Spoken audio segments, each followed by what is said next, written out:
আসসালামু আলাইকুম। অধ্যায়ভিত্তিক কোশ্চেন অ্যানালাইসিসের এইবারে তোমাদের আসলে হচ্ছে ফিজিক্স সেকেন্ড পেপার। তো ফিজিক্স সেকেন্ড পেপারে চলো আমরা দেখে নিই কোন কোন অধ্যায় থেকে কোন বছরে কতগুলো কোশ্চেন আসছে এবং কোনগুলো আমাদের জন্য ইম্পর্ট্যান্ট। তো চলো প্রথমে দেখি তাপগতিবিদ্যা। তাপগতিবিদ্যা থেকে গতবারে দুইটা আসছে, 23-24-এ একটা, 21-22-এ একটা, 20-21 একটা, 18-19-এ চারটা। তো এটাকে যদি আমাকে তুমি দিতে বলো, এটা হচ্ছে তোমার 2 স্টার একটা চ্যাপ্টার। এরপর আসো স্থির তড়ি, একটা 5টা এসেছিল একবারে। এটাকে যদি তুমি বলো প্রতিবারই কোশ্চেন থাকে এটা থেকে। এই স্থির তড়ি আর চলতড়ি এই দুইটাই হচ্ছে যে তোমার 3 স্টার। স্থির তড়ি আর চলতড়ি দুইটাই 3 স্টার। এরপরে চৌম্বক ক্রিয়া, এটা তোমরা ইচ্ছা করলেই বাদ দিতে পারো।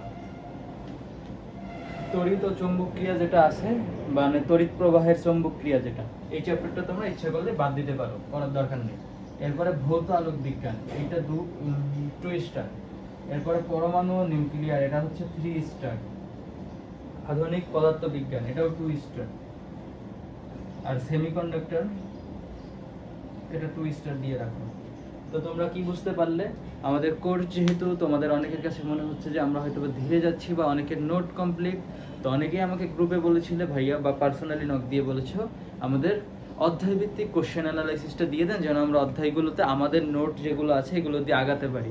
তো সেক্ষেত্রে তোমাদের কি করতে হবে, স্থির তড়িৎ, চলতড়িৎ এবং পরমাণু ও নিউক্লিয়ার পদার্থবিজ্ঞান, এই 3টা চ্যাপ্টার কি 3 স্টার। এই 3টা চ্যাপ্টার থেকে 10টার উপরে কোশ্চেন আসবে বা 10টা। এরপরে বাকি আছে তাপগতিবিদ্যা, ভৌত আলোক বিজ্ঞান, আধুনিক পদার্থবিজ্ঞান। সরি 10টা বলে ফেলছি, অর্ধেক বলে ফেলছি, না অর্ধেক আসবে না। 3টা চ্যাপ্টার থেকে 5 থেকে 6টা কোশ্চেন আসবে, যেহেতু 2 পেপার মিলায় 25টা কোশ্চেন।